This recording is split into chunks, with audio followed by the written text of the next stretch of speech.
Hello and welcome to all our online participants. We are very glad to host today Juliette Bibasse and Joanie Lemercier for this masterclass, which will take us through the links between artistic processes and environmental concerns. So this conversation will take place between Joanie Lemercier, an artist working in the field of the digital creation, with a strong commitment to public space artworks, and who is also for a couple of years very concerned by the environmental issues and the climate crisis. And Juliette Bibasse, curator in digital arts for many international festivals and venues, and head of Studio Joanie Lemercier. They are both based in Brussels, and we are very glad to be able to welcome them in Marseille, given the current health crisis. So this online discussion will take place in a double framework. First, the Chroniques Biennale, the Biennale of Digital Imagination, and secondly, Future Diversities, which is an European cooperation project. I am Fabien Fabre, European Cooperation Project Manager for Second Natures Inc., which is a French non-profit organization working in south of France in the artistic creation at the digital era. We address the transitions and the impacts to our culture based by the digital shift, and we observe and address this digital shift through artistic and sensitive lenses by producing artworks, artistic events, workshops, seminars, and so on. So Second Natures Inc. produces Chroniques, the Biennale of Digital Imaginations, alongside nearly 100 of cultural, corporate, institutional, academic, and technical partners. The Biennale takes place every even year in south of France, in Aix-en-Provence, Marseille, and Avignon.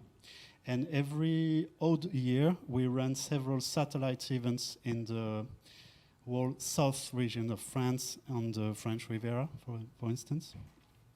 We would like to mention and to warmly thank our two main international partners, the first being French Institute, who made our Biennale its digital focus event of 2020, which allows dozens of international art professionals to meet themselves and to discover the Biennale. Also, the second guest of honor is Taiwan, and especially our partners C-Lab in Taipei and the Taiwan Cultural Center in Paris. Finally, Second Natures Inc. is also a proud member of Future Diversities, which is an initiative of 10 partners in Europe and Canada, all key players in the field of digital creation, city making, and new artistic forms. And the project is funded by the Creative Europe program to explore the power of creative innovation in challenging urban spaces. Today is the launch day of Chroniques Biennale 2020, and it's a real honor for all the team to be able to open online. I will now give the floor to Juliette and Joanie. Please take note that you can ask them some questions in the chat, and we will select the most significant questions to be shared right after the presentation. Please, Juliette, Joanie. So first, before you start the presentation, I want to thank everyone from Chroniques. I was lucky enough to be with you 2 years ago for the first big version of the Biennale, and it was an amazing experience with so many professional meetups who allowed many different things to happen the 2 following years. So of course we are all very sad today to not have the full show of Chroniques and the amazing program you had planned. And we were supposed to present our public space show called Constellations. But even if it's super frustrating, we're super happy to be with you in Marseille, even to do something online. And we really hope that that people behind the screen will be also virtually with us. And bear with us, because it's still new for Joanie and myself to bring together what we've been doing for many years, what we are doing right now, and where we want to go in the near future. So it will be a bit dense. There's a lot of things that we won't go in depth about. But we have a lot of bonus slides. If you have questions about specific topic, it will be kind of your decision on what we focus on later on. So, Joanie. Yes, thank you very much for having us. It was a struggle to be here, but we're here. So As Juliette said, it might feel a little bit chaotic because I'm going to try now to condense in like 5 or 10 minutes 10 to 15 years of practice using technology to make arts. So that's going to be a bit of a squeeze. And I guess it all started in around 2005, 2007. I was based in Bristol, in England, and I started using video projectors, not on a screen, not on a rectangular screen, but in space. And the first mapping I did was on this little origami. And actually, origami are really, really convenient or amazing to learn mapping because you need something very basic, very simple to project your pixels onto that small object. So I started basically in that bedroom with just a projector and a computer. And then I started iterating this simple, minimal geometrical work. What you see here was done during a residency with kids, actually, in Manchester. And the idea was just to iterate those origamis and to make a composition just with paper and tape. So basically the simplest possible sculpture you can make, I guess. And with just a little bit of time and effort, we made this, what I think was really beautiful at the time, just the beauty and the complexity of simplicity. And with a projector, you can actually light up those canvases, and this is how I learned projection mapping. Quite quickly, I started using creative tools. In this case, as you can see, by just moving my mouse, my cursor, I could light up different parts of the installation. So it was my introduction to creative coding. Basically, with very simple programming, I could bring some motion to my projections.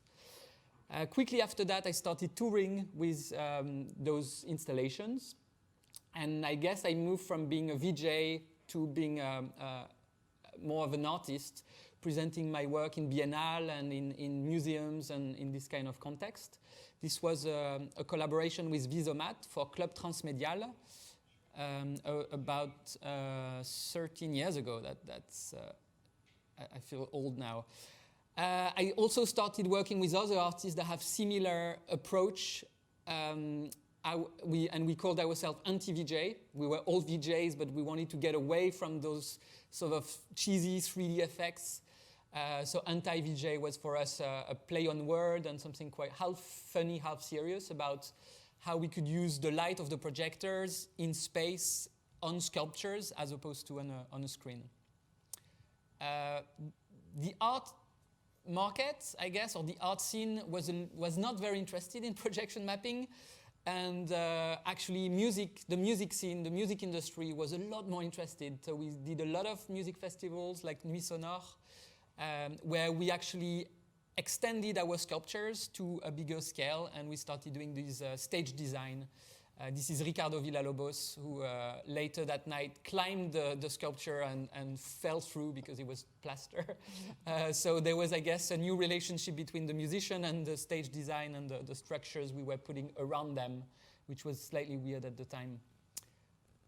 When you scale up projection mapping, you can actually project onto anything. So with Anti-VJ, we did this big scale architectural projections that brought us all around the world.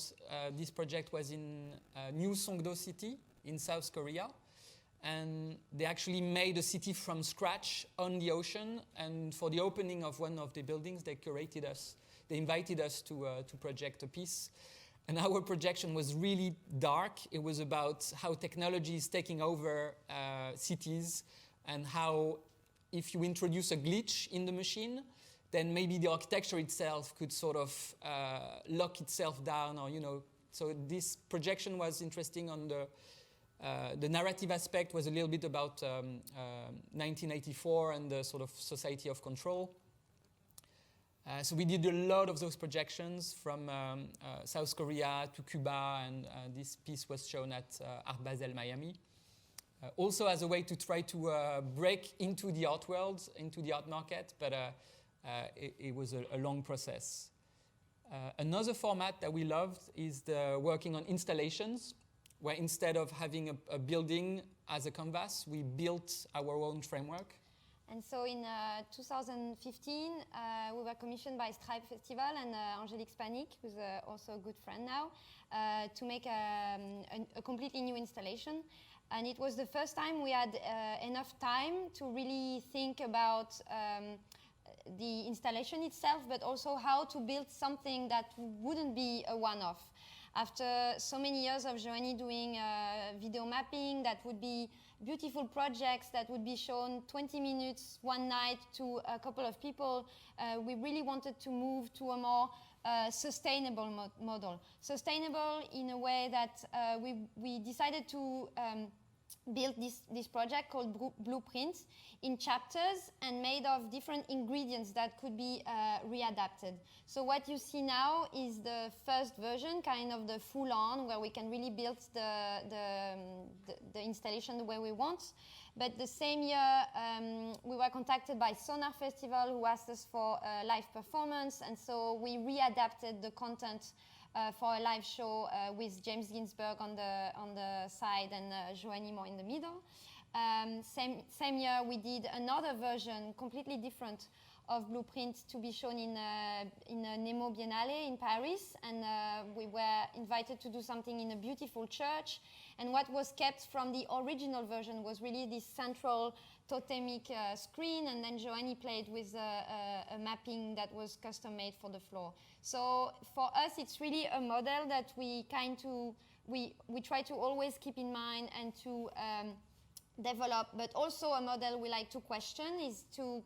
So I like these two images: Blueprint from the warehouse industrial version to Blueprint in the church. In the more classic scale of installations that we do still quite often, there is this piece called Fuji, and it's the second volcano piece from Joanie. I hope we'll get a chance to do a third one, to have a triptych. And what's interesting with something like Fuji is that because it's been shown over many, many years and we managed to really simplify the setup, now it's a piece that we get to present without going on site. So during the first confinement, it was very easy for us to set up Fuji in Arizona in an exhibition called Wonder Spaces. There's a really good team on site who set up everything, and Fuji has been set up without us being there, also in Russia, in Japan.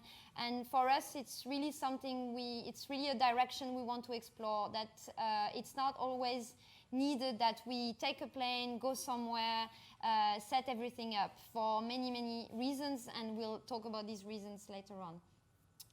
To show you kind of a spectrum of different projects we've been doing in the past couple of years, this is one of the 3 windows we designed for Barney's New York. Joanie decided for each project to invite a different fellow artist friends. So this project was made with Kyle MacDonald.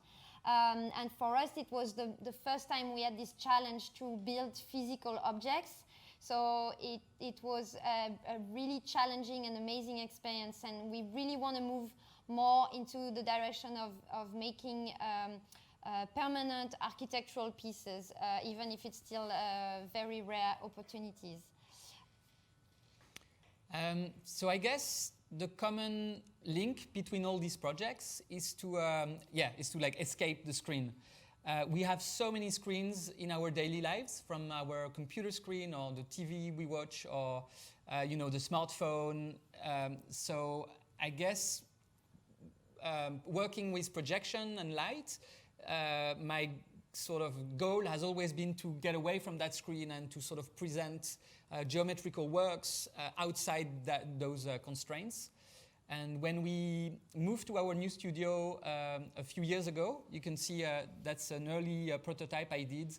The studio is actually completely empty, and the first thing I did was to start playing with those 3-dimensional projections in space. And this was actually based on like a tracking system and real-time anamorphosis. So as you move, the projection angle changes to make you feel like it's in 3D. So it was more of a play on perception. It's an illusion. This is not actually 3D. But a lot of my work has been about to challenge the perception of the audience and to question the nature of reality. And So it was important for us to introduce Constellations, so the show we were supposed to present in Marseille, because we are often asked about water screens and big water screens, and for us it's not about water screens, it's really about escaping the feasible, tangible screens and explore the intangible ways to experience art. So Constellations is a large-scale project.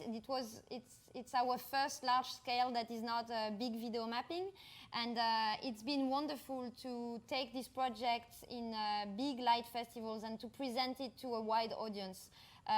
We've been making many projects that have been shown by a very kind of limited, selected audience of people who already follow a lot art, technology, who go to music festivals, and it's been kind of a new territory for us to present something to families and kids in public space, people who would just completely randomly encounter this show.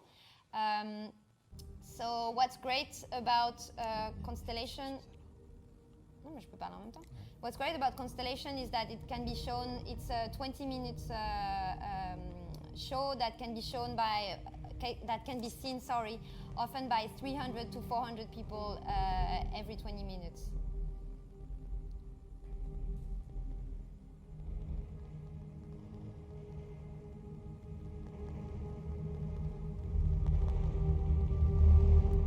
It's also been an occasion for us. This is in a Metz in the east of France, and it's the first time we presented Constellation in a river, and we'll get back to it, but for us it's also been something amazing to be able to be in a natural context. Of course it's in the city center, but people really walk by the river and suddenly they face this installation.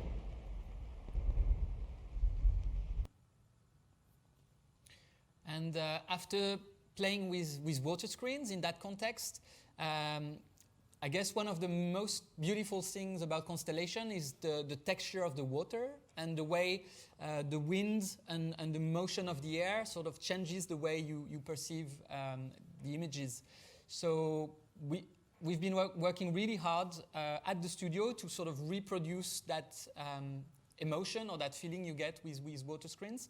And we just finished, after 3 years of research and development, an indoor version called Brume. And I've been doing a lot of experiments to try to see how I could control those rays of light with the body and work with sort of interactive content. And finally, I think we've succeeded when we presented for the first time Brume in Rennes, which is actually my hometown. And about a month ago, we were there to present Brume in an old church. And it was really beautiful to have both the context of the heritage and the stone and this space that has a lot of history, and those sort of magical projection that feel like in 3 dimensions and bring a lot of poetry to this space. So there's something there also that something that Joanie kept from doing video mapping, and we particularly enjoyed doing video mapping on heritage, so old facade that really had a story to tell, or organ in churches. And this project that is more like installation based, it's been kind of a revelation for us that the best way to present Brume is not in a black box where you forget about the context, but also use this piece and the transparency of the water to reveal and enhance the space. And this summer we were invited in an incredible residency in Corsica, and it was the first opportunity we had to install Brume in nature. So this was in a chestnut field, well, it's not a field, it's like a chestnut property with many trees everywhere. And this is still very experimental, but I would say that what we want to keep from this first version of this installation in nature is how you completely forget about the technology. Like you Of course, you still have the beam of the video projector, and we're making progress in how we position the projectors, so you forget about this, but you don't see the pumping system and all the painful hardware that allows this installation to run. And so this residency in nature was quite amazing. It was with a French writer called Alain Damasio, and he combines this really critical vision of technology. And I guess I started being really critical a couple of years ago when I was touring so much that I would get on a plane, go to a venue.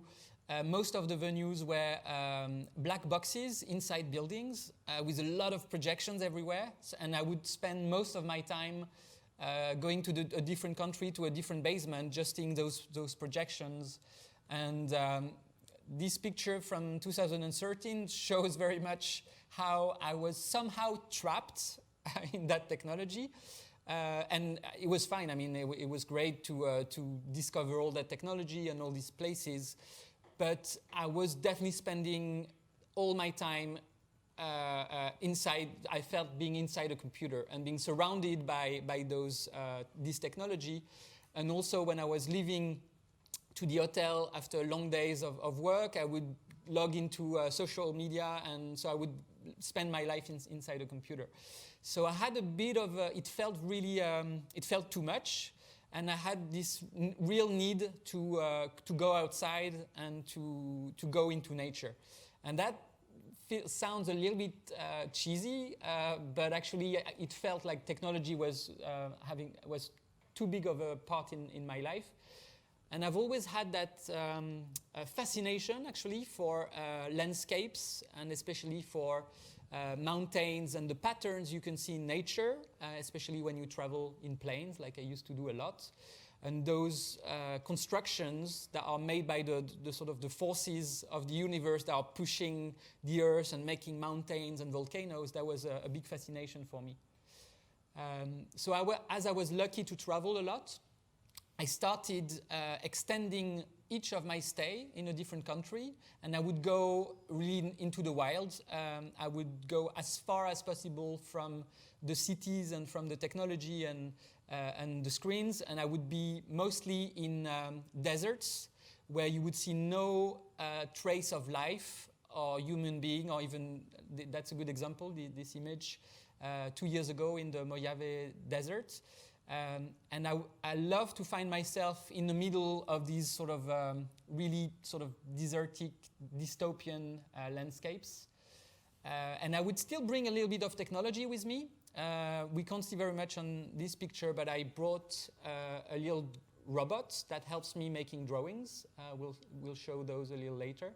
But I would really put myself in weird situations on the edge of sometimes danger. I love these sort of dangerous places because they look epic with the little drone I carry with me. But yeah, I started immersing myself in nature as far away as possible from the screens. And I had this amazing experience 2 years ago. I'm a big fan and admirer of the work of James Turrell. And James Turrell is an artist based in Utah and in Arizona. And he's been working on his project for almost 50 years now, 40 to 50 years. This is called the Rodent Crater, and he's basically bought a land with a volcanic crater, and he's building light installations inside where you can actually look at the cosmos and the stars, and it's a beautiful, really inspiring place. And I stayed two and a half days and nights just taking pictures and meditating. And during the same trip, I also visited this volcanic tunnel, and I sort of found this interactive light installation when you take some sand and some dust on the ground, and as you throw that into the air, you can see this really bright beam of light. And I felt at that moment that I was doing the same thing with projectors and water, but this was a really low-tech approach to light art, I guess. But the more I would go into the nature, the more I would feel an attraction to low-tech and to nature.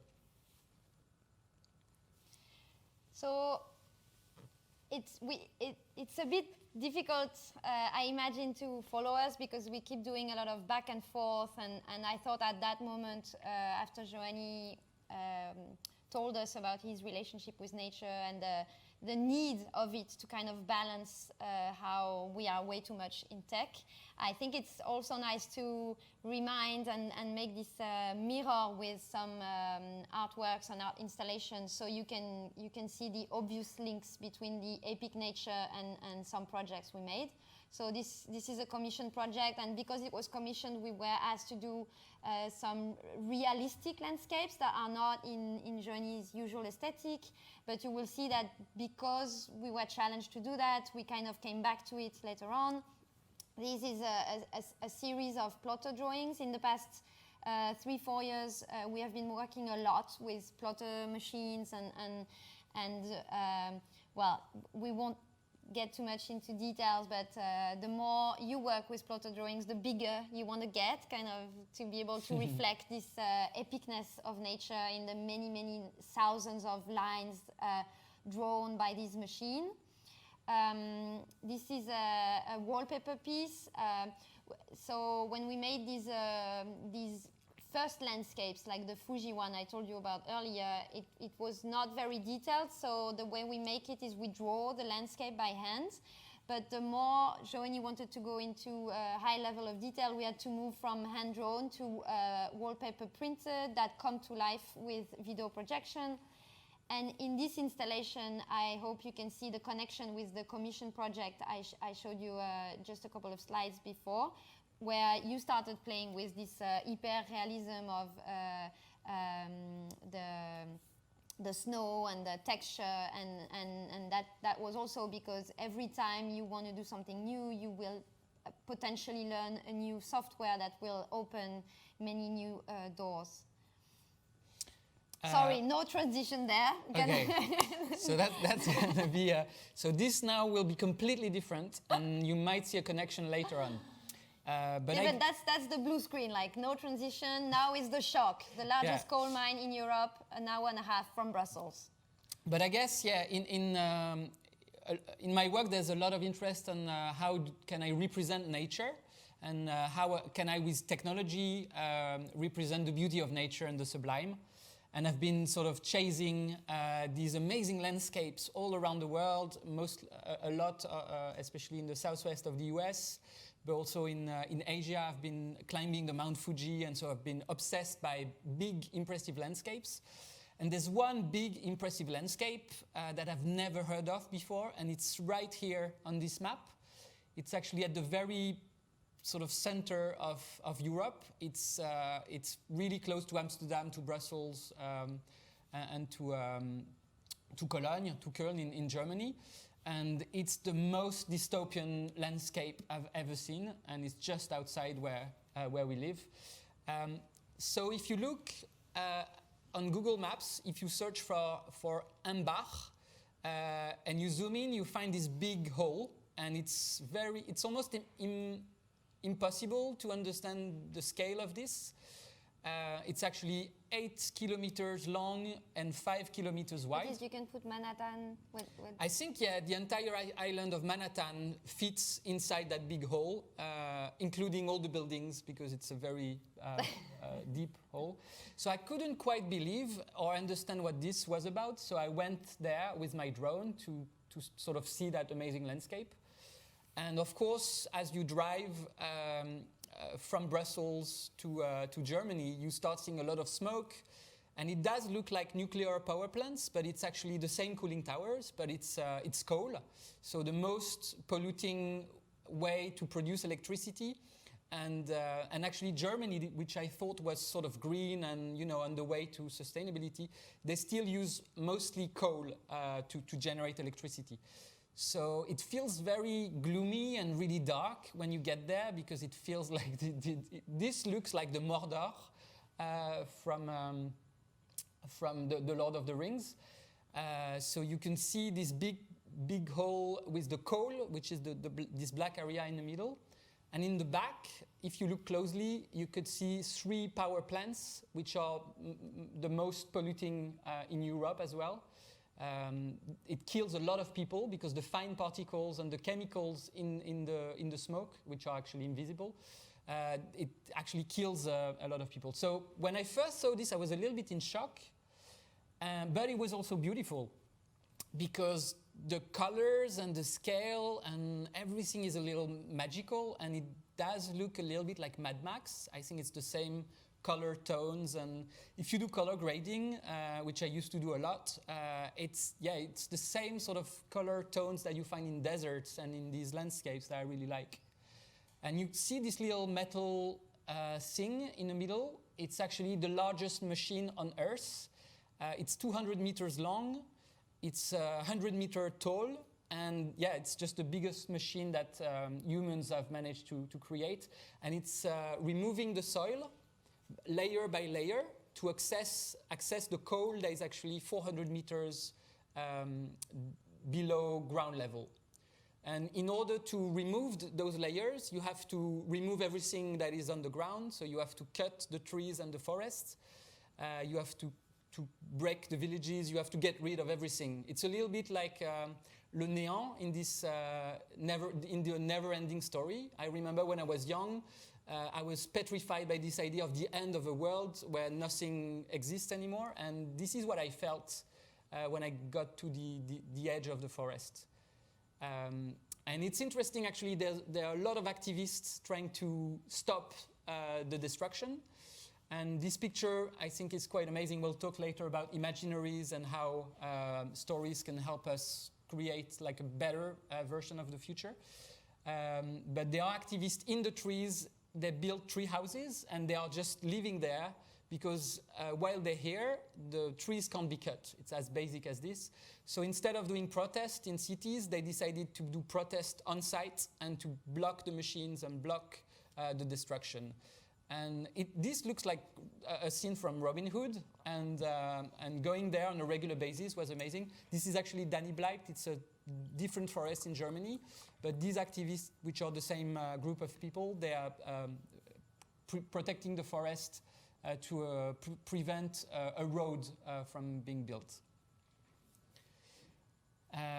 So yeah, this location, after doing some research about the Embach forest, I realized it's actually the single largest source of CO2 emissions in Europe, which means that all the efforts we've been trying to make in the past years, to travel less, try to prefer train and to stop flying, and we try to reduce water consumption at the studio, that sort of thing.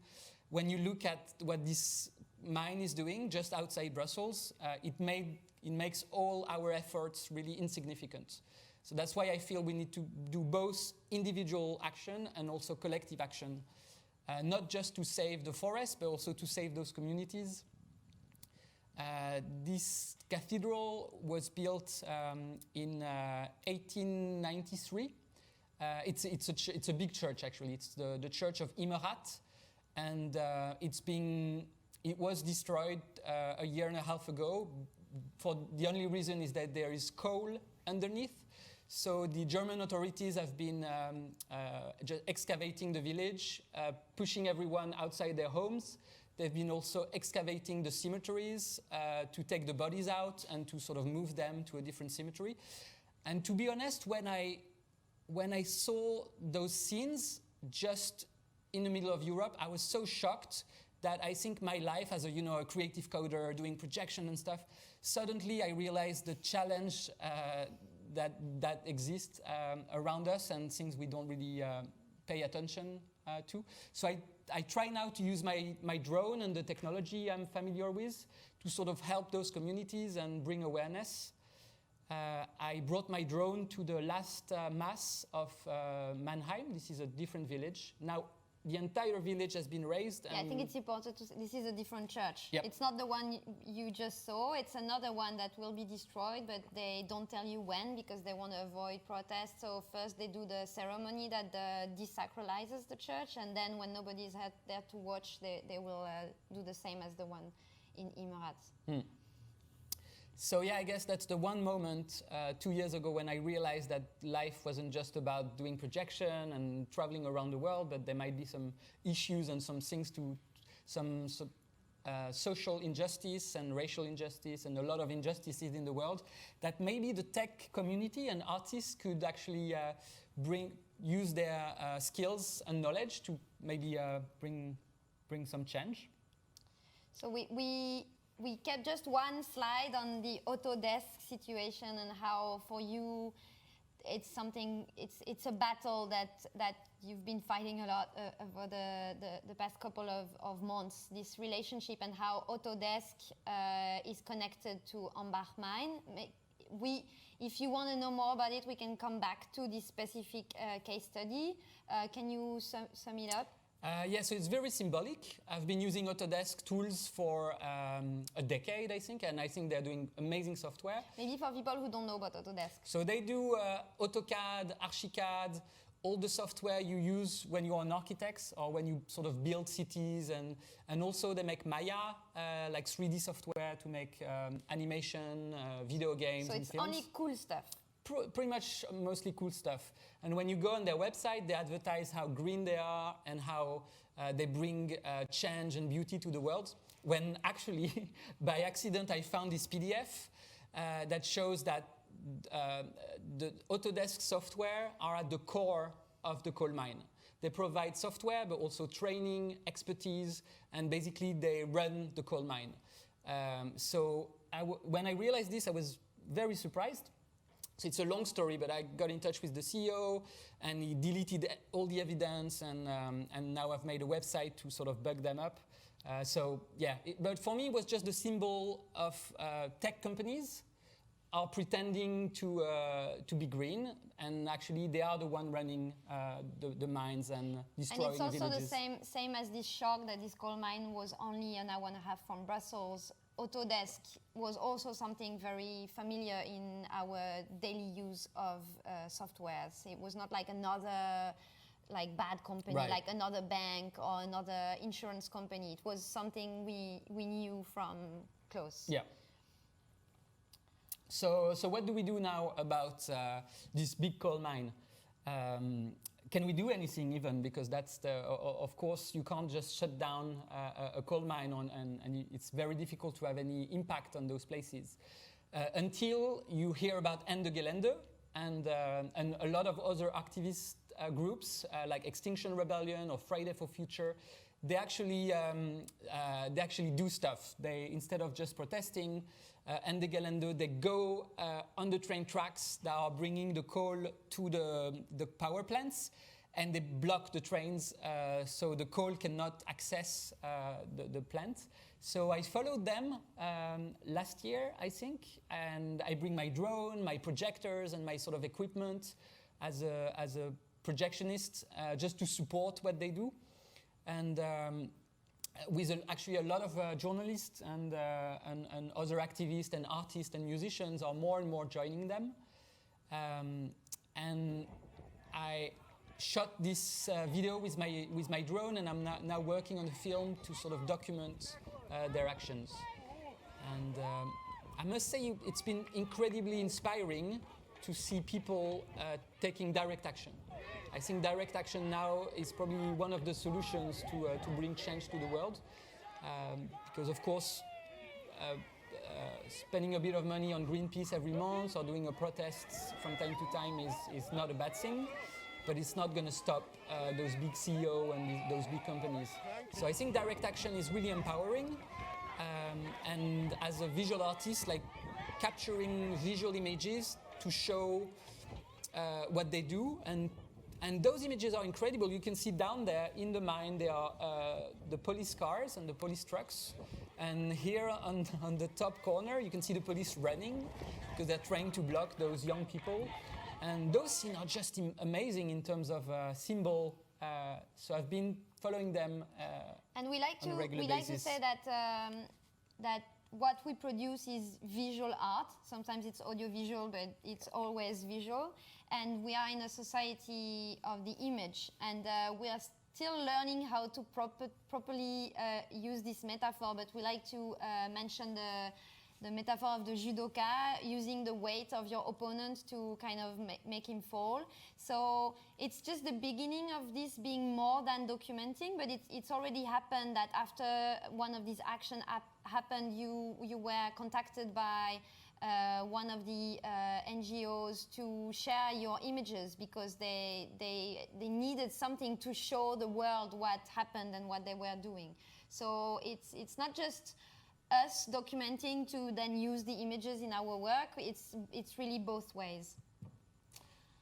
And the drone images that we were showing are just one tool. I think that can be useful for climate action and like action in general. But as a creative, you can actually use any of your usual tools to bring some awareness about those questions. I actually use a software from Autodesk. They do the best photogrammetry software. So basically you feed in some drone images and it helps you to recreate in 3D a point cloud of all the houses and the trees. And I thought that was interesting as Autodesk is part of the destruction of this village and they're supporting the complete erasement of the space, using their own software to keep some sort of memory of what has been destroyed. I think is a both a little bit funny but also really serious way to confront a company with the impact they have in the destruction of these communities. And since we do mostly projection. Yeah, so now this part is going to be a mix of action and installation we do in public space. So we've been experimenting for 2 or 3 years with gobo projectors. So that's Joanie doing a gobo projection of actually the visual that is projecting on the highest building of Rennes is inspired by the Rodent Crater that we mentioned before. And what you can see on this image with the two of us making it work, it shows you also a little bit of the kit that we can use. So there's a battery and then the gobo projector. Everything can be transported, just 2 people and 2 large bags. This is us with a group of students, journalist students, and we were showing them how you can quickly do this kind of commando projection in public space. This is a new art installation that we've been showing just for a couple of months now. It's called View from the Moon. And from a distance, you believe you're seeing a moon crescent. And when you get closer, you realize it's actually an Earth where something not really positive happens. This is the kit that we use. One of the kits, this is the mini version for small scale, not the ones you saw just before. And as I was saying, it's always back and forth because as Joanie was running some tests for the art installation, it allowed him also to use the same equipment for his night activism. And actually this projection on the European Parliament in Brussels, it's really tiny. You don't see much this projection because obviously of the ambient light pollution and that sort of thing. But it was for me like a first test to see what tools I could use, and especially to do activism, you don't really have access to electricity, so you have to find batteries and you have to find a strategy. So for almost 2 years now, I've been doing some research to find the right kit that I can have in my backpack. And those projections are actually on the Mannheim Church, just trying to create a conversation with people at Autodesk. This is the gas power plant in Brussels with a slightly bigger projector, but still it looks very tiny. Until I joined the big action in London in October 2019 with Extinction Rebellion. And this is the British Parliament. And at this point, I managed to find like a really bright gobo projector. And we're now sort of sharing the references of these projectors, and we're starting to do workshops and trainings to help other rebels to do similar things. So that's Projection Rebellion? But so it's part of this project called Projection Rebellion. It started in Bristol, in the UK, with actually some old friends of mine. And they were doing another projection with a video projector, and I was just helping them on that night. And back to the power of images, a photography of this action ended up in a big newspaper, right? I think the next day was in The Guardian, which is a significant So newspaper. if you want an article in The Guardian about an action made by Extinction Rebellion, you're more likely to have one if you have a beautiful, striking image to put on the newspaper. So part of the climate action and protest is also, as you said, like a war of images. So as visual artists, we could definitely help producing images. You can see here the kit that actually fits in a small luggage, and with it was like this was at the end of the second day of the big rebellion in London, and there were a lot of arrests. The mood was really low, and with a friend of mine, we wanted to do something cheerful and something big. And that's something you can do with a 30,000 lumens projector. So we went to Buckingham Palace. The day has been pretty terrible. It was raining all the time, and it was a little bit depressing.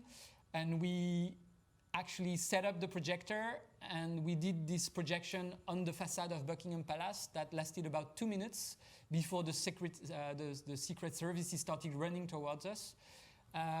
But projection is amazing in a sense that you could turn it on and off in a second. And when we saw the security getting really close, we packed everything and disappeared. And this was really empowering as well. As just a couple of individuals, you could create those images that are really powerful. And I don't think the Queen has ever heard of this projection, but we'll probably do it again until we reach a larger audience. So another tool that we have been using for a couple of years now is laser. And so it took that 2 years ago, we were asked to do this really fun, completely artistic project on the facade of the Museum of European History in Brussels. And to be able to do Joanie wanted to do a laser mapping for many, many years. And for those of you who know a little bit about laser, it's it's a struggle on the software to do anything with it. So for this project, we teamed up with a laser specialist called Sebli Delille, who really helped us to work on the software and help us make this really easier to use than the software you find on the market. Recently, also with lasers, we started experimenting in nature. So that was during an amazing residency we did in Iceland, but we also did a bit of laser projection in Corsica. And the same hardware and the same software enabled Joanie also to use lasers in his actions. And the amazing thing about lasers is how efficient it is. You could send a beam of light 1 kilometer away, and it's going to be as bright as a close projection. So, of course, as you said, the software is really tricky, but once you have this compact laser, you can do this sort of thing with Ende Gelände.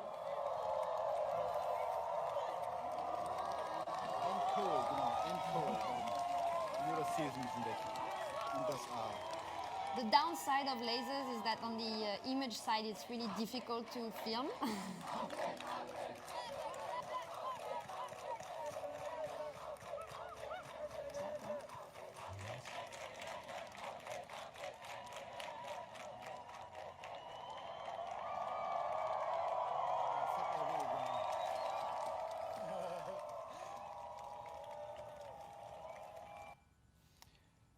So, yeah, this story is always a little bit emotional for me because this was, so 1 year ago, after a long day of actions with Ende Gelände. So there were about 5 groups that sort of tried to access the coal mine from different places, different angles.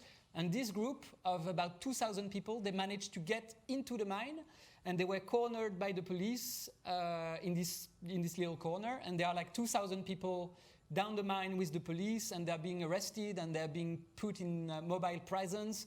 So you could tell there was a lot of adrenaline before, and there was a lot of stress because of the police action and all that. And while they were cornered, I had the laser projector with me, and I completely improvised this moment and this projection. And I could hear people cheering from inside the mine because I think, yeah, just using light to show their message even bigger than the machines are. There's something about scale and something about the symbolic aspect that you could turn up with light and with a projector, and you can actually sort of compete with those big destroying machines and with the authorities that are, of course, the symbol of the power. And you can actually sort of bring a slightly different balance. And I must say that one moment when I turned the projector on and I heard 2,000 people cheering, that was really incredible. And I encourage a lot of visual artists. I had a lot of great emotional moments in my VJ life. But working on such project with such emotional connection, it's something really, really empowering and impactful. So that's also why I do it, for the sort of reward you get from activists. And if you're interested, you could also follow the work of Seb Lee, who's been using his knowledge of lasers also during the confinement, supporting the medical care system of his city in England, and doing these big laser projects that can be shown from everywhere in a city. So really this scale aspect of laser is a big part of this tool. This one is a little bit of a similar action. That was actually 1 month ago with the most recent Ende Gelände action. And a little wink to the CEO of Autodesk. Last time I talked to the CEO was 2 years ago. He was still engaging in conversation, and now they just don't want to talk about their coal mine business. So I keep doing those projections to And you did this website, so if you check autodesk.earth, you will have a recap of the story in the form of a website. Yeah. And I like what you mentioned earlier about these visual actions, that sometimes you also do them as a reward. So this was very recently. You went again to Ambar, and there was another group of people trying to block the mine, and that day nothing really exciting happened. So you went back to the hotel, and then you felt like your day was meaningless, and so you woke up and went back to do some like strong, powerful visual also to balance the emptiness of the day. So I think that's something important to express. So that's another story, and we decided to put it in the list of these tools. This festival that we mentioned a couple of times in Rennes, so the city where Joanie is coming from, was celebrating their 20th edition this year, so a bit special with COVID and also many things cancelled. And every time they have this, every year for every edition, they invite an artist to do the visual identity for the festival. So they don't ask to a graphic designer, they ask to an artist, and they're really committed to going with whatever crazy idea the artist will have. And so for months and months and months, we worked on beautiful visuals that would connect well with a visual festival and say something about people being together for music and art. But it felt completely wrong with everything that we were talking about every day at the studio, and how we felt we had to do something. So after months and months of producing these beautiful empty images, we decided to propose this event called Maintenant, an identity for their festival that would be based on these activist action and mixed with also more artistic images. So I will go back. For example, here it's always examples of horizontal posters and vertical posters who would end up in the city, like really big scale. So on this slide, you see a mix of like pictures of actions in the mine, but also remember from the beginning of the talk this lava tunnel where Joanie made this ray of light, and really put this as a way to engage and to start a discussion about technology and image, but also action and these environmental issues that we are talking about every day. So that's where it ended up in the city of Rennes, on big billboards where you would usually have advertising. And it was very important for us to put this in the list of tools for action, because we really want to talk about this reconquests of the public space that is completely taken by the advertising and greenwashing from big companies. So on the right side, you also see a mini exhibition that was shown in Rennes, also with people explaining the idea behind the visual identity for the event. And now, no transition, or kind of going back to this dystopian aesthetic. So yeah, to be honest, as an artist creating images and visuals, when I look back at my work, and a lot of it is actually black and white and really dry. And I mentioned when I go in the nature, I always go to deserts or to really sort of dead landscapes, and I found some beauty in these dystopian images. So I'm now trying to sort of understand, why do I love this dystopian vision of the future? Why am I so obsessed and interested by sort of those questions? And actually I realized that it's probably the sci-fi from the 80s and 90s until very recently. There's still now a lot of dystopian films. And I guess this selection of posters is a small selection. There I can probably add 20 more.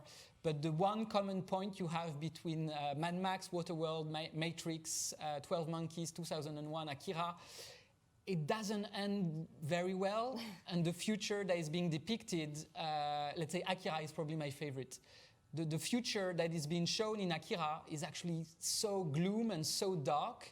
And actually everything is broken, and there's a lot of technology everywhere in all those films. Matrix is probably the most technological one. And it's important to say that when we were growing up watching these movies, the reaction was not, oh my God, we have to do something, let's go in the street and change everything. We kind of all fell in love with these aesthetics, and we still love these aesthetics. We love Akira, and you're very much inspired by I totally embrace the aesthetics of 2001 Space Odyssey, and I think everyone does. There's a sort of beauty of the minimalism, and that final scene when there's basically the fight between a human and a computer, because the computer has taken over. And the human is trying to, turn the computer off. I still find it like a really inspiring and beautiful scene. But then, if you sort of look at it now with a slightly different perspective, you realize that this dystopian future is happening. What is described in The Matrix, like a person being completely immersed in a different reality. I think this guy on the right, Mark Zuckerberg, is working on that project of like putting everyone in a bubble when you can see a different reality and sort of consume this reality and maybe replace it with the real one. I love playing video games. I love this sort of aesthetics of the male with the cannon, and I've been playing hundreds, if not thousands of hours of entertaining myself with, shooting people. And now I look at the news in the US, and those same characters that I embodied in those games, they are real. Like, these dystopian futures are here. And here is a little collage of 3 scenes. There's one scene with terrorists. There's one scene with an imaginary future. And there's one scene with legal protesters around the bus. And to be honest, sometimes now I can't really tell which one is which, and what is dystopian, what is reality, what is a creation for a film. And I'm fucking scared, because those scenes that I enjoyed watching in Mad Max when I was 15, now it's on every TV channel. And I love Blade Runner, of course, the holograms and the sort of these floating cars in cities. And it's also there. There are pictures of Times Square on this slide. And again, you can't really tell which is dystopian, which is reality. And I think there's a blend that sort of terrifies me. And we say all that, and we are totally aware that it's super naive, and it's kind of, us discovering the reality of the world we live in. But we for now, because it's still just the realization of it is still so new, that we want to share this momentum oh, we just realized that it's wrong and for so many reasons, but also how we came to loving these aesthetics.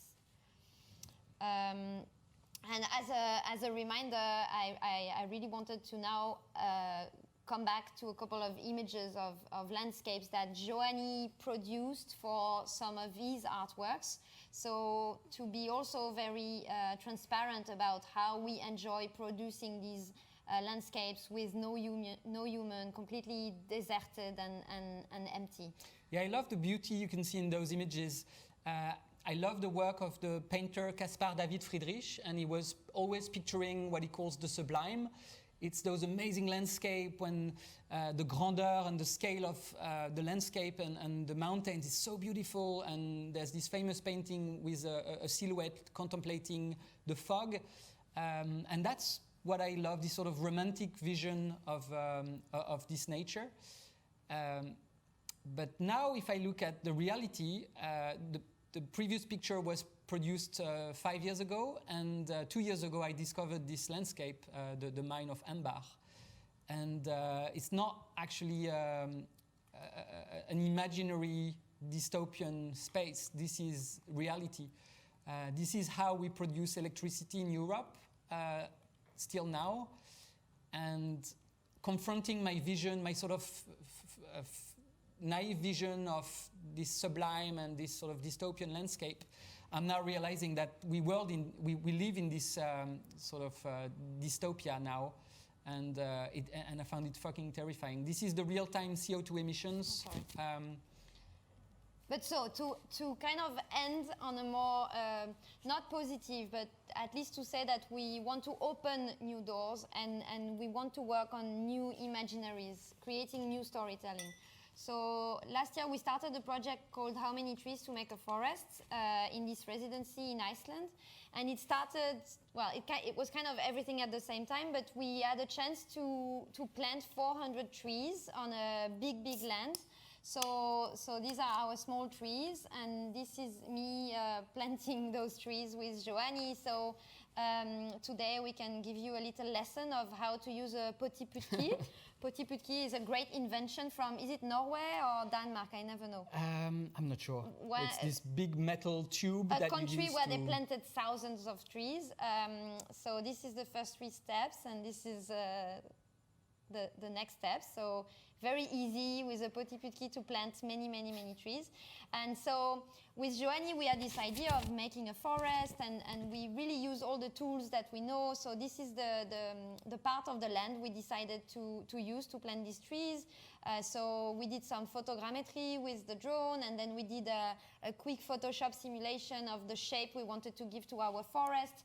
And then we came to this realization that these trees were ridiculously super tiny. They might not even survive the winter because we were a bit late in the season to plant them, and we don't know anything about trees. And then we realized that was the beauty of this idea of this project, that when for days we were talking about these forests. We were not talking about these mini trees. We were really talking about a forest like it existed again. This is pictures we received thanks to our friend Thordis. She sent us pictures of the trees 1 year later. So some of them survived the really tough winter they had in Iceland last winter. And of course, this forest, we might not even see it ourselves, because in Iceland things grow very slowly. But it exists in our mind, and that's all about creating new imaginaries. And I have to say that because we are in Marseille, we were lucky to visit the exhibition that is not open to the audience yet, but we had the chance to talk with some of the artists. And in Chroniques, you're really doing this work of inviting artists who are all about making these new stories, and not just looking at the terrible reality of the world, or not contributing more into the dystopia, but also bringing these new ingredients to the table. And yeah, that was many different things in many different directions, between the activism, where we come from, and these new things we don't know where they're going to go.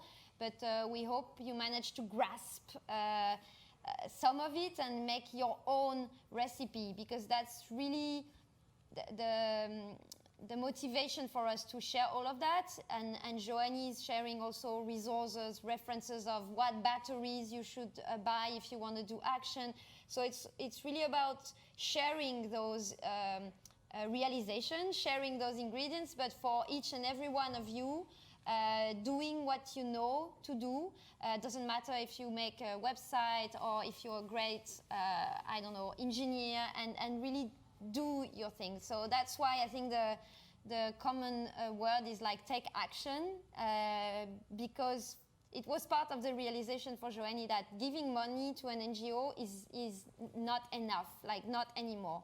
So taking action with your own skills is what matters now. So we are done for our presentation. Thank you very much. We have, it was amazing. We have a few questions from the online chat. The first one is from Lorena, who asked you if you didn't get any troubles with the justice and the police by filming or projecting this kind of, in this kind of circumstances. Well, it depends in which country you do the projections. I guess I got to learn how British police responds, how French and German and Belgian police responds, and I guess the good thing about doing a projection is that it's not invasive or intrusive, and when you turn the projector off, there's no offense, there's nothing anymore. So that's a good thing. It's not like I used to do a lot of graffiti, and it's a different story. So since there's no offense, the police, it's also a bit of a gray area. So when you do it, the police doesn't really know how to respond, which I think is the same if you are an artist, a performer, a musician. If you turn up at a protest and if you perform, you're not going to be beaten by the police right away because they're really surprised. They don't know how to react. Exactly, and that's good. They don't know, and also legally, and that's why we must take action now. Legally, it's still a really wide gray area. Like luckily. Yeah, luckily. Last time you got your equipment taken from you, the police didn't even have a process to give you some kind of a receipt, and the guy was like, no, don't worry, I'm giving you my phone number. Yeah. You can come back to get it tomorrow. It was all very like friendly, really weird, weirdly. Yeah. And I guess when you are a little older now, because I used to do street art, but also just pasting with glue stuff, and it wasn't too damaging. But I was really scared and I didn't know how to react. But now that I'm almost 40, when the police sees me with the projector, they're like, oh. So you can actually engage in a conversation and you can explain. I've been doing projection for a decade, so I sort of understand the rules and the risk and that sort of thing. So you could start having a conversation. And I'm really privileged. That's something I should say. I'm like a white male in Europe, so I'm not. So I should definitely use that privilege that not everyone has, as we all know. Take action.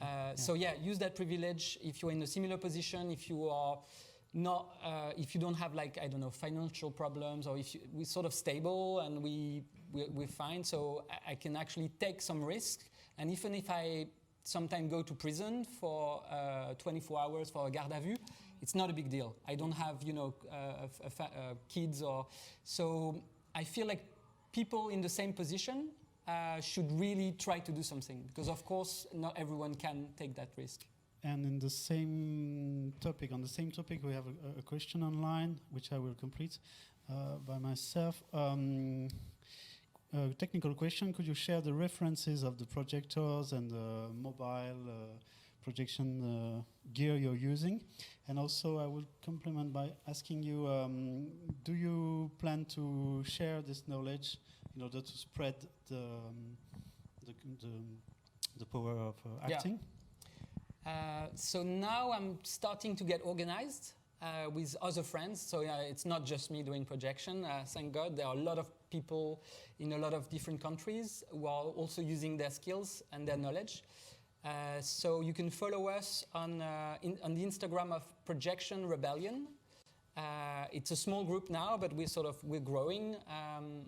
as people are joining. And you can send us a message if you have an action in mind. We're happy to share some resources that are online. We keep it hidden because we don't want the advertising industry to use the same tools, of course. They will eventually, but right now we sort of keep this secret. So when you get in touch, maybe talk to us about what kind of project you're part of. And I would also recommend to people to join their local Extinction Rebellion group. Or, it could be Friday for Future or Ende Gelände in Germany, or there are a lot of local groups because we are now spreading that knowledge to the branches of these different groups. In France, there's this other group called La Ronce, and they're doing it a little bit more hardcore. They're taking direct action in shops, and they actually damage sugar because the lobby of the sugar is spreading pesticides. And I think we need those sort of creative, slightly on the edge of law, but because it creates conversations. And now there are small actions that have been taken all around France. It's been talked about on the news, and we're talking about it now. And I think we need new ways of protesting, because as we know, we can go outside the mayor's house or in Paris to protest, and nothing's going to happen. They don't give a shit. So if we start doing direct action and symbolic action, of course non-violent and always, for the good, I believe. So, but in terms of sharing, get in touch through Extinction Rebellion. And also, in the past couple of months, we've been contacted by many different events that are from our usual network. And just a couple of weeks ago, Nod Festival in Frankfurt, who's always been kind of a geek, on the geek side of things. They organized a workshop given by Joanie, where you're sharing a lot on the software, hardware. But as Joanie said, we cannot do a Google Doc where we give all the list of the best batteries, because Joanie tested so many brands, and the best Gobo projector. We have to preserve a little bit this knowledge, but also also share it with the right people. Yeah. And it's all about, I think, the right people comes from the right channels also. So it's about teaming up and forming a group. And like in this workshop, the first session was about sharing a little bit what we shared today, but the next session, participants had homeworks like, okay, what action do you want to do? It's not like it cannot be just in your head anymore. You have to be like, okay, there's something that really matters to me. It doesn't have to be about coal, or it can be about social injustice, and there's so many different battles to fight. Yes, it's not like a tutorial, no, exactly. Make it like this. And to go back also, it took me a few minutes to find the images to also answer Lorena, who's also a friend. Hello, Lorena. I wanted Joanie to tell about this action he did in Brussels. So it was Christmas time, and I think it's super important also that we share this feeling of fun and joy, even if the topics are terrible. If you want to do something that is in this gray area, if you put a little bit of fun into it. Right. Yeah, because we have to acknowledge the fact that not everyone is privileged like we are. When we do workshops, sometimes there are people from India, from Russia, or even in the States. It can be difficult because you might encounter difficult situations. But if you're in a sort of okay democracy, you can take a bit of risk, and this can be fun. So not everywhere, but in Brussels, this project was fun. The idea was for Extinction Rebellion was to do an action on La Grand Place, and we wanted to do a projection on the big mayor's building. So the challenge was to bring the equipment there and to find a spot indoors where we could do the best projection. Because the authorities knew about this action, so they were filtering the access to the Grand Place only for tourists and families. So this picture is a bit weird, but let me tell you the story. It's a very nice picture. So the best spot was actually on the second floor of a restaurant, and we found this restaurant on Google Maps, and we booked that very specific table because it had the perfect window, and to bring the equipment in, we wrapped it in gift bags. And we came 2 hours before with my friend Xavier, and we brought some drinks. And at one point, we had to have the big projector on the table. So we put this blue bag by the window. And in the other bag was the battery. And we managed to, out of nowhere, to sort of turn this projection on. And it was on just for 2 minutes before the police rushed upstairs and asked us to stop. And basically, we managed to get this projection on national TV in live and direct. And so it was very fun. And this is a picture from another activist and a good friend, François Dvorak. So when you team up with friends and with people with different skills, this could be really fun. And also you could be on news. Which is really exciting. And of course now we're focusing on the fun and positive side, but you've also witnessed strong police violence and like last time you were in Germany, they brought, usually it would have been the local police who would manage this type of event, but because there were so many kids protesting, they asked for police from another lender, so the police would not end up hitting their own kids. Because if it was the local police, it would have been them, hitting their kids. And so you've witnessed some really harsh protests also. Yeah. So it's also part of the big picture on these topics. Yeah, to be honest, witnessing police violence from so close was really moving also. And, I used, like 2 years ago, you would ask me, I didn't really care about capitalism. I didn't really worry. I didn't care about police violence, and I was like in my bubble with my Oculus playing games. But being on site with those activists, which are non-violent, a lot of kids also, and a lot of regular people. This guy is actually Olivier de Schuiter. He's a professor and is the former UN Special Rapporteur.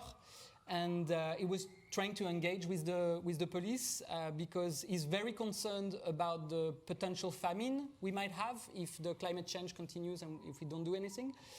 So his specialty is on the right for food and and seeing this guy being violented by the police, like in his 50s, and it's like really calm.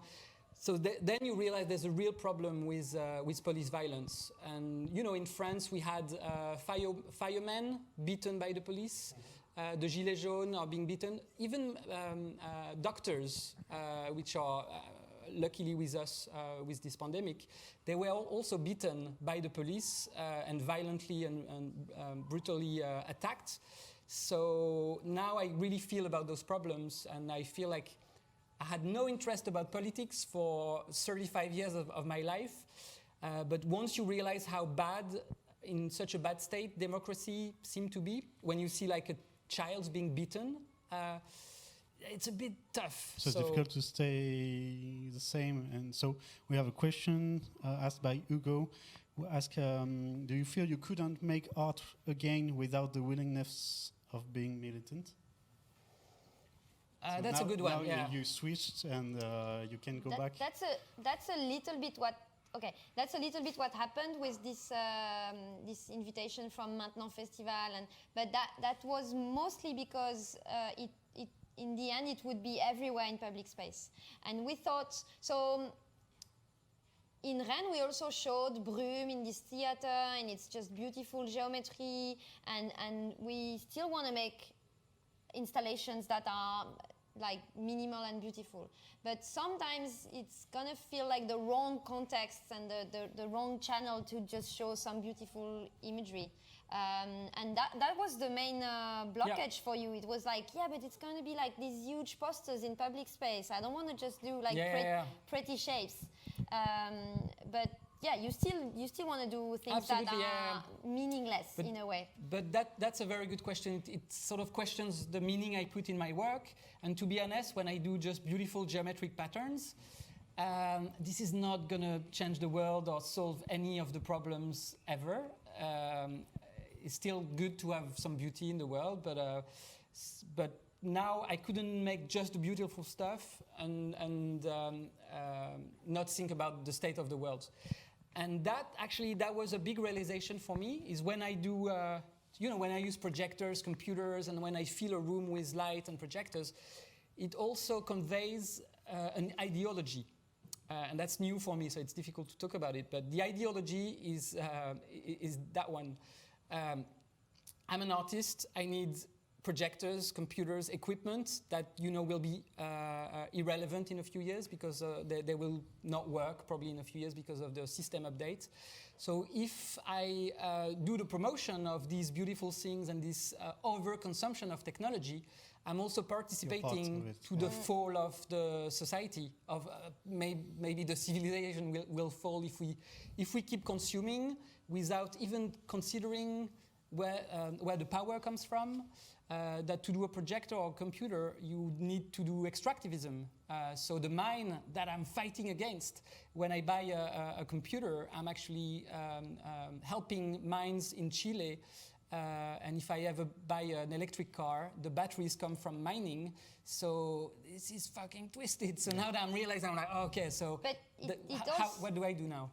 Because it's twisted, and I want to insist on that this is all so very new for us, and this is so work in progress and the mess in our minds. And for example, with the visual identity we did with Maintenant, we were so lost and confused that we had to call our friend Pierre Vanny, who's an artistic director, and he was really the one understanding, okay, so you want to talk about activism, but also about art. And it's really thanks to him that we found this balance about the role that art can play in this dialogue with activism. And we have other friends who need technology to make their work, and we really want to, in a way, embrace this paradox. I'm kind of stealing this paradox concept from Claire Barden, who explained it really well in a panel she did with Joanie at this festival. And yeah, we have to be aware of the paradox. And we could have the reaction of like, okay, let's stop using a computer and go live in the countryside, and make our own bread, because we all have friends who had this switch recently, like all of us, especially if you've done some art studies, you all have a friend who's doing bread and ceramic. And permaculture. Yeah. And I still consider permaculture quite often, and during the confinement I planted my first vegetables. But we also decided that, okay, we have so many years of experience and knowledge, and maybe first we should try to use this knowledge to make a difference. But it means that you have to find a way to be okay with the paradox, to be okay with Joanie using this drone. It's because it's come up to being super high-tech and having these really high-definition images and being so small and light that Joanie can be hidden somewhere and have his drone and the police cannot find him. So, of course, we want to use the best of technology, but we cannot do without it. So what I understand is that, of course, it's everyone's paradox, and we all use technologies that use some natural resources. So the idea is not to maybe to quit everything, but to start changing our own mindset and our own consumption. What you do is that there is no clear solution, but you are on the way to change some. I guess the one solution that appears to be obvious is the one I think we all already know. There are like two kind of actions we can take. There are the individual actions. So do your best to reduce your meat consumption, to change your diet, to stop traveling by plane.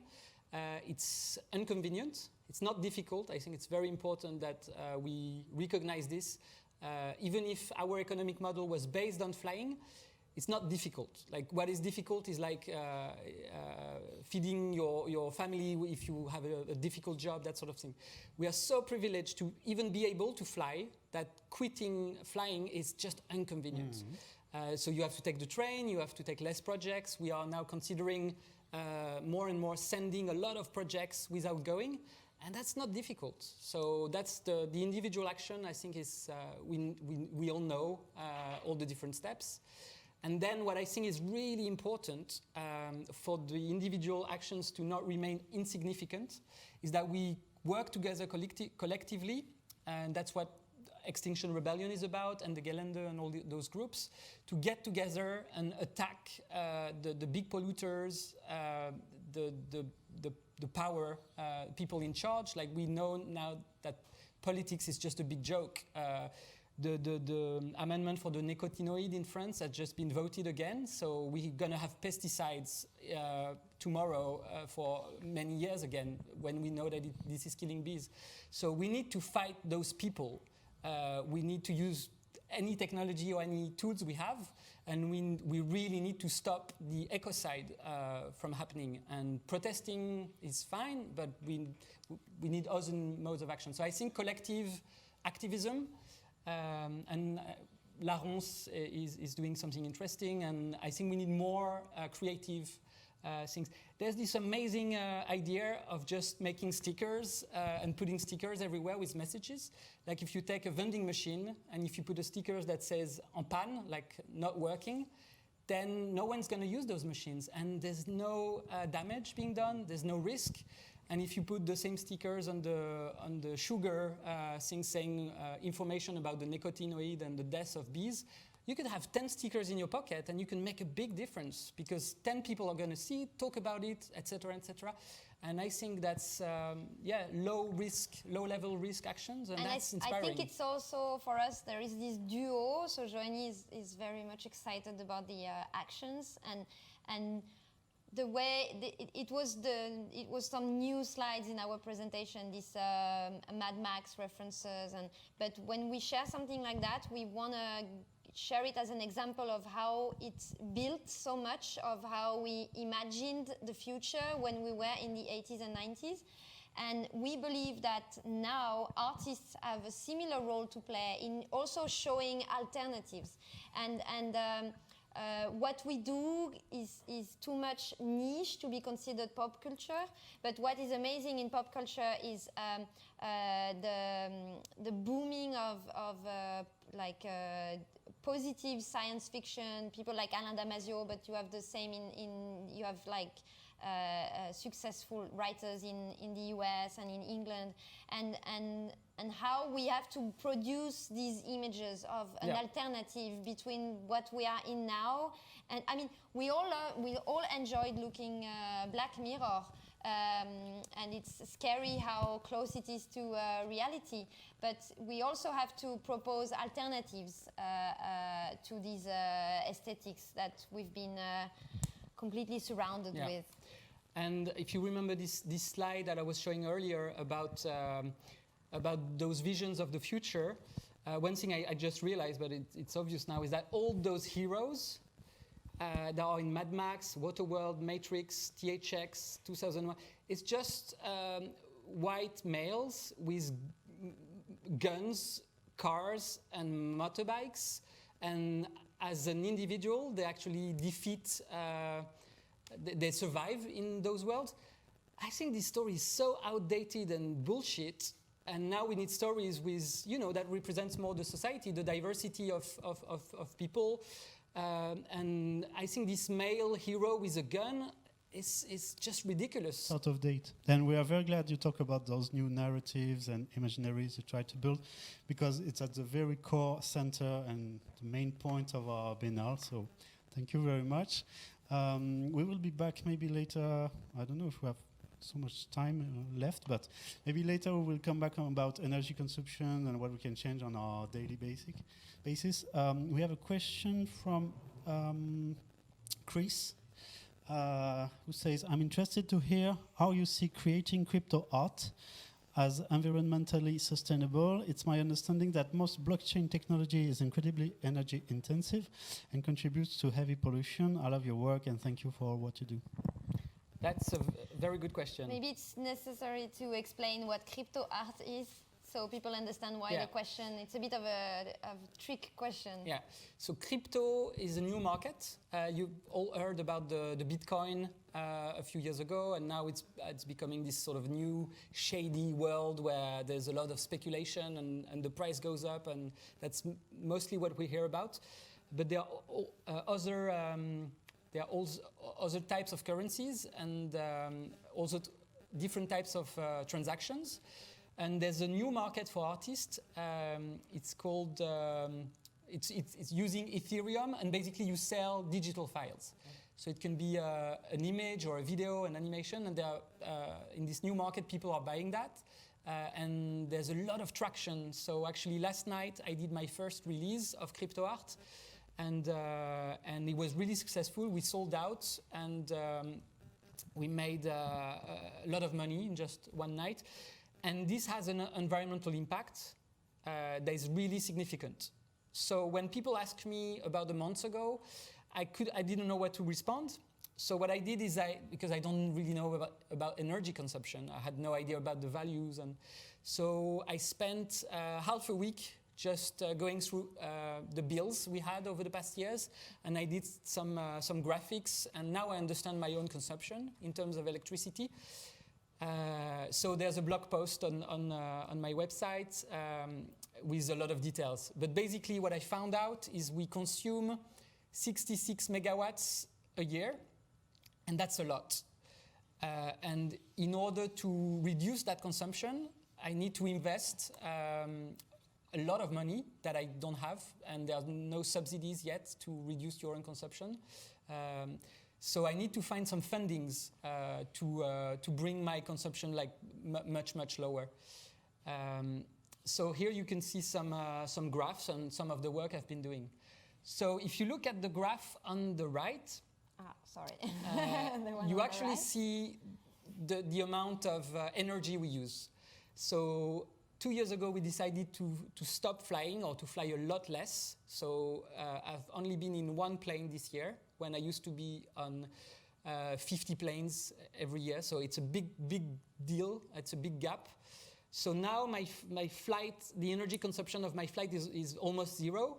But what I found out is to heat the studio, we still spend about 60 megawatts a year.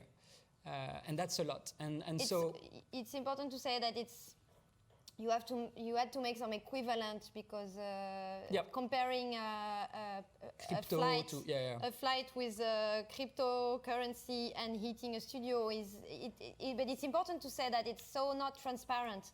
Like when we did this, sorry for the little aparté, when we were invited to do this residency in Corsica, I spent a whole week trying to calculate to compare a flight with the ferry, but the ferry are not really green energy, but the ferry are not obliged to share how much they pollute, when the flight company are now obliged. So it was a nightmare to just compare and... But when you start doing the work, you look at the numbers, and then you have now I have an opinion. And I can tell you that the amount of energy that is required for my crypto art is the smallest of those values, and that's going to help me to divide by 2. So basically to save 30 megawatts of energy consumption at the studio by spending probably 1,000 kilowatts hour. By doing renovations and because the insulation, you say insulation of the studio is really bad, so that's why the heating is so high. So the money you earn from selling crypto art, you invested in... And the ratio... exactly. Yeah. And the ratio is, at the moment, I'm trying to achieve 1 to 1,000. So for 1 kilowatt hour of crypto, my goal is to save 1,000 kilowatt hour of my current consumption. That at the moment, that's the best way for me to... So I think that ratio is very important. So I'm still happy to buy gadgets from China, like a drone, but the way I use the drone is for me to fight and to combat against extractivism. We have a question from Amelie, who wants to know... sorry, I'm searching for the question. How do you deal with the fact that you are putting your notoriety as an artist or as a duet at the service of a cause, and the risk taken for your own career, and also the fact that sometimes you have to stay undercover, underground? So how do you manage between notoriety and... So at first, we kept things super separate. Like at first, Joanie had this shock at the coal mine, and it was we didn't know what to do with it and how to. So it's been a year of struggle also in between us of how this took all the space in Joanie's daily life while I was trying to, be in charge of the studio and still show the projects and answer the emails and be like, oh my God, what are we going to do with that? And in the end, it quite naturally came to, it's still complicated, and I've been saying it a lot during the presentation, how messy things still are. But very quickly, some things made sense. For example, when we were invited by Mutech Festival, who's one of the festivals where Joanie has been showing his work the most, so Mutech Festival in Montreal, in summer 2019, they did an entire day of conferences on how artists would take action into like deep activism, and having Julian Oliver, who's a renowned artist from our scene. He did all, like secretly at first, he did all the media server for Extinction Rebellion, and so it felt like maybe it's not going to be that complicated in the end, and it's becoming more and more easy that, for example, an event who's in Luxembourg came to contacted us for showing a piece, and on the first Skype call with me, they told me, okay, so I'm really sorry, but our main funder is a bank, but I have already checked their environmental policy, so I'm sending you the PDF, and I highlighted the part where they say what they do to reduce pollution. I had not asked anything, but these people... Taking position starts moving other... Yeah, it's either people come to you, and I was like, okay, we've won the first battle, that this guy who's the head of a festival is apologizing for finding funding for his event. And it would not be a problem for us to show something in the festival that has one of the sponsors being a bank, because like we have bank accounts, and of course. We try to choose where we have them, and we don't believe that it will jeopardize Joanie's career and what we do. And we are going to have the first big solo show of Joanie in Madrid in beginning of February, and it's happening in a private foundation. The private foundation is owned by the #1 mobile company in Spain and South America, and they came to us to show, the beautiful landscapes made by Joanie, and we're like, okay, we're going to show that, but we're also going to talk about a coal mine in Germany. It took a lot of discussion, and again, it's a key word, this discussion. It took a lot of discussion, and very quickly, the really clever curator from this foundation, she understood how talking about this mine would be telling a story through the eyes of an artist, and how it would not be about pointing fingers at other companies, that they were really scared of that at the beginning. So we decided to embrace this part of the situation, and so far it's been going completely in our direction and not the other way around. And even at Autodesk, which for me was very weird as a user of Autodesk software, to attack them and to sort of point finger at the CEO because he's lying to everyone.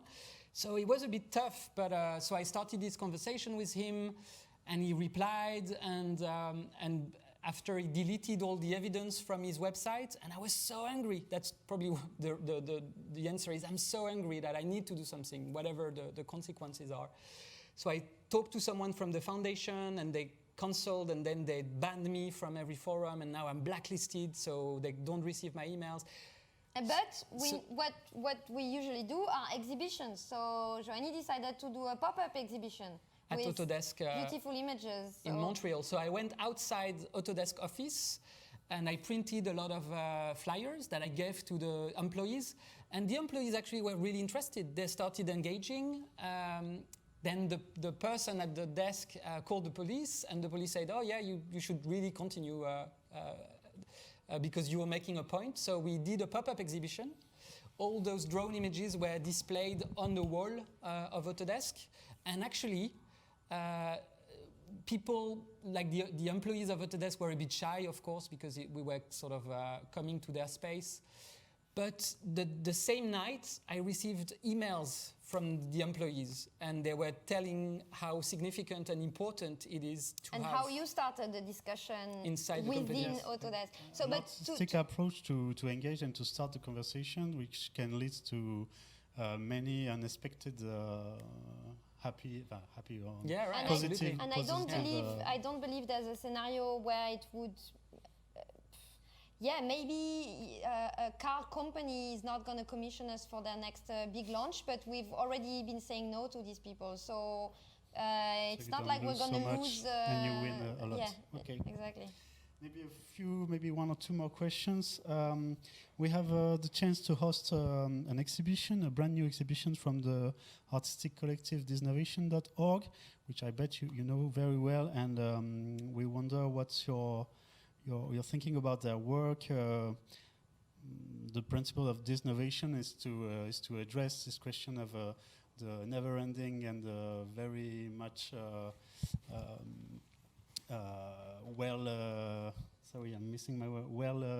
encouraged innovation word, and thisnovation.org is doing an artistic work showing the opposite of maybe the dark side of the innovation. So what would you think? I think I know their work a little bit more than Joanie, because as you know, I'm also a curator, so I'm working a lot with Joanie, but I also love to work with other artists. And it's interesting because I would say that in their approach, they're a bit on the other side of the spectrum from Joanie, where for them it's much more on the storytelling, and this is still new for us with Joanie to bring so much storytelling. I really loved this opportunity I had to show their work. I was a curator in February in Montreal for an event called Art Souterrain, where we show art in public space. And the spot I chose for the piece from Thisnovation, it's a rather old piece. It's a Twitter bot that will create artistic concepts out of headlines from the financial market. So it's really making jokes and making fun at both the art world and the business world, coming as one thing. And I showed this piece in the lobby of a big financial tower in Montreal. So the people that would sit on couches putting in front of this big video wall, some of them would be bankers, and some of them would be people looking at this art parcours, and it would be amazing. I have this picture with this guy with a briefcase looking at this. The worm in the fruit. Exactly. And then their more recent piece where they create this post-growth game is amazing. But they're really talking about the same topics as Joanie does, but I think Joanie is much more coming from the power of the visual that will be elite, and even play with this in your face, like have you seen this big bagger that is digging the soil? Like, isn't it beautiful? And you really want, I think your technique is much more that people will kind of fall in love with these images and then be like, wait, is this real? Like, what the fuck? Whereas Thisnovation, they're much more into like interviewing people, specialists working with scientists, politicians, and much more like, so they're kind of taking it the other way, and I believe we meet in the middle. And I think it's like your various exhibitions at Chroniques into many places, they really show this spectrum. You will have projects that will be all about visual, and other projects, we were talking about it the other day, that your invited Taiwanese artists are on a different scale very often. They're on small, very refined things, and you have to take time to understand what is the subject doing with this video, and what's the story that this artist is telling you.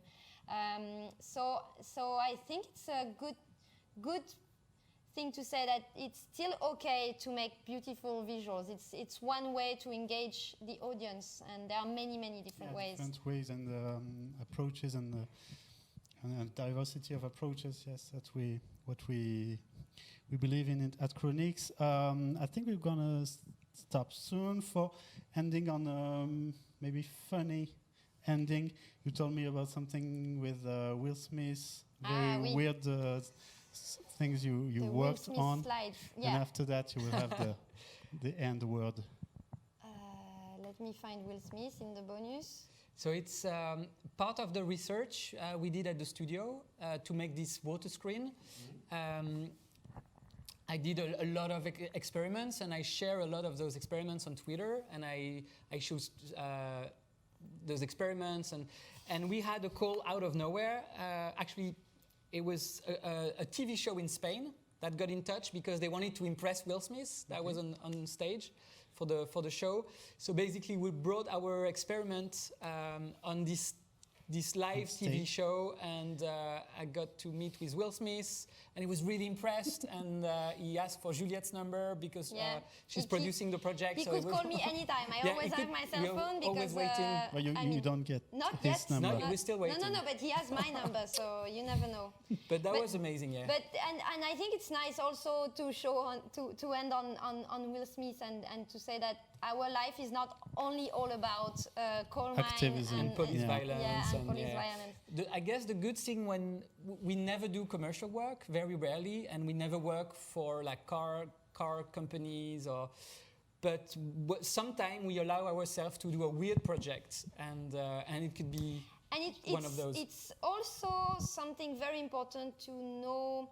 I think how to make it sound not the wrong way. But so there's this slide, and this is us setting up this installation in the BBC studios in London. And when you see, like, you know, so many times we've been in places where there is nowhere to rig, and here you have like thousands of rigging points, a crazy team, so much money, but also people that are the top skilled people. So if one day you want, so it's for two reasons. I think it's important to know these contexts, is to understand how people make the things on TV, like what are the priorities of our society and where the money is, and the money is in these like entertainment.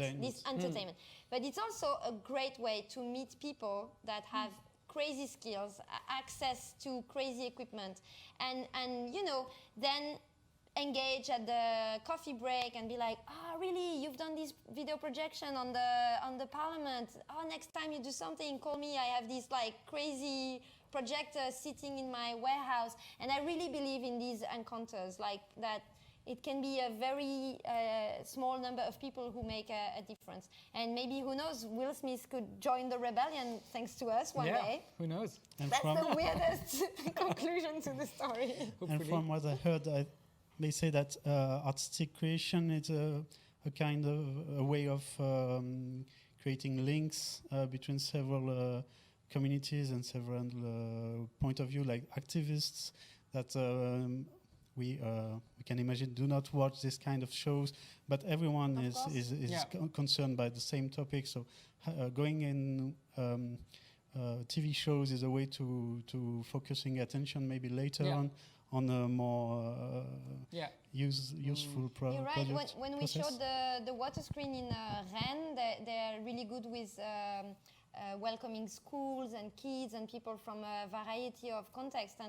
And we had some incredible feedbacks from like young kids who are not so good at school and who end up learning comment on dit la plomberie? Plumbing.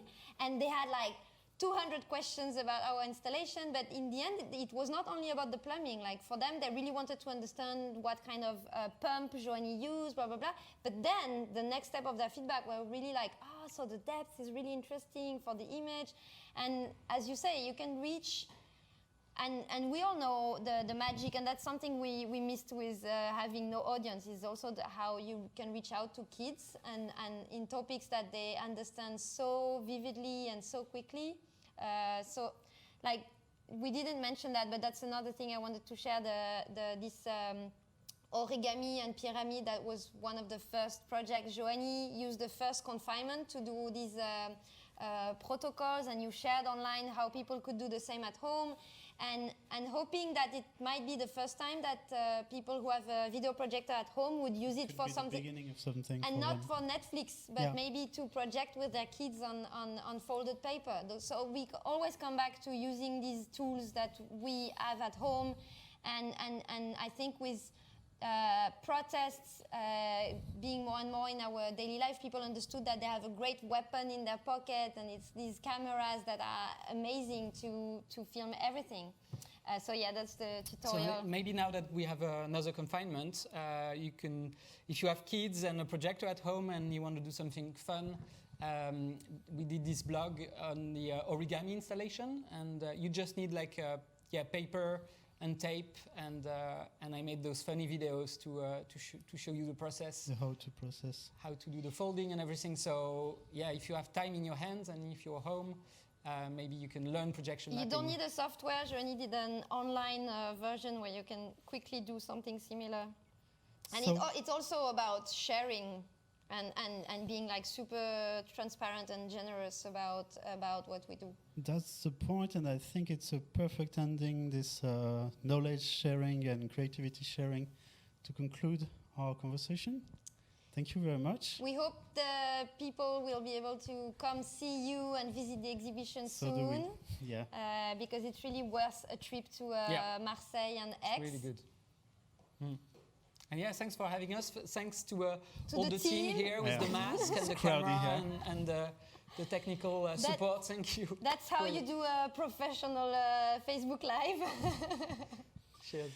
Thank you very much, and see you soon in forthcoming live masterclasses and webinars during Chroniques Biennale 2020. See you. Bye.